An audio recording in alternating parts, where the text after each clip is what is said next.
從聖經真理點亮生命，從心靈故事啟迪人生。靈命日亮，每日與你同心同行。各位弟兄姊妹平安，祈求聖靈帶領我哋以下嘅時間，專注聆聽上帝嘅話語，進入與上帝結連嘅時刻。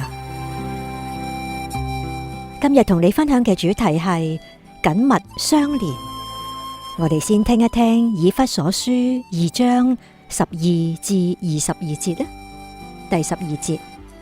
那時你們與基督無關，在以色列國民以外，在所應許的諸約上是局外人，並且活在世上沒有指望，沒有上帝。你們從前遠離上帝的人，如今卻在基督耶穌裏靠着他的血已經得親近了，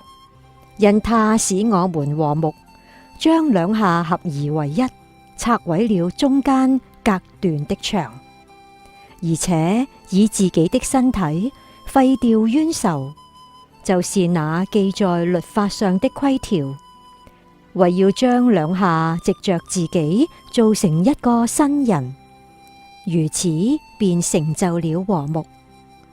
既在十字架上滅了冤仇，便藉這十字架使兩下歸為一體，與上帝和好了，並且來傳和平的福音給你們遠處的人，也給那近處的人，因為我們兩下藉着他被一個聖靈所感，得以進到父面前。這樣你們不再作外人和客旅，是與聖徒同國，是上帝家裏的人了，並且被建造在使徒和先知的根基上，有基督耶穌自己為房角石，各房靠他聯絡得合適，漸漸成為主的聖殿。第22節，你們也靠他同被建造，成為上帝藉着聖靈居住的所在。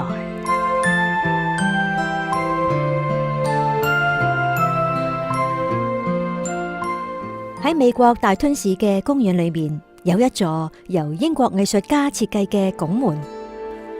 而呢一個雕塑坐落喺路旁，就好似陪伴遊客並肩而行。藝術家就用咗36塊蘇格蘭砂岩創作出5.5公尺嘅獨立拱門，完全係冇使用過任何嘅黏合漿或者釘，而每一塊傾斜堆疊嘅岩石形狀係各不相同，係需要精心切割先至能夠互相連接、互相契合。同時亦都依靠中央頂端嘅一塊楔形基石產生嘅壓力嚟保持完美嘅連接。呢一塊基石對維持整體結構嚟講係非常重要噶，就好似房屋嘅房角石一樣啦。呢一座拱門就讓我想起主耶穌點樣成為佢多元化教會嘅房角石。喺以弗所書2章12節就提到，被稱為外邦人嘅非猶太人，經文就描述話，在以色列國民以外，在所應許的諸約上是局外人，並且活在世上沒有指望，沒有上帝。而去到14節嘅新譯本經文就咁樣描述耶穌話，使兩方合而為一，拆毀了隔在中間的牆，就是以自己的身體除掉雙方的仇恨，就係咁使到佢哋成為一個新人，並且藉着十字架使到雙方與上帝和好，成為一體，讓雙方都藉着佢喺一位聖靈裏面可以進入父面前。基督建立我哋成為教會，成為上帝藉着聖靈居住嘅所在。基督塑造我哋每一個獨特嘅個體，讓我哋能夠藉着佢與上帝與人彼此相連，並且佢與我哋同行。所以教會係靠着耶穌得以互相連結。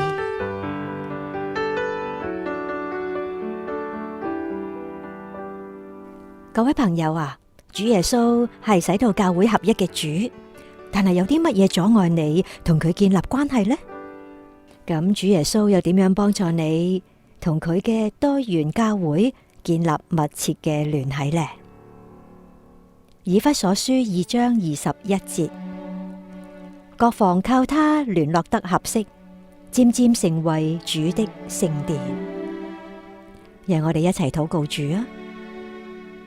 親愛嘅主耶穌，請你堅固我同你之間嘅關係，亦都使到我能夠與你多元化大家庭中嘅成員緊密相連。奉主耶穌基督之名祈求，阿門。靈糧透視。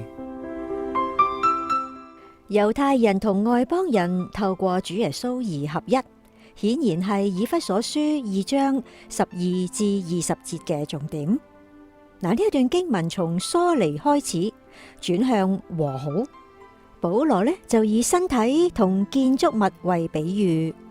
講述基督使到眾人合一嘅工作。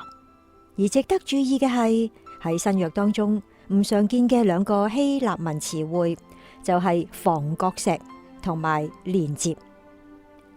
耶穌係房角石，佢將整棟建築物，即係猶太人同外邦人連結喺埋一齊。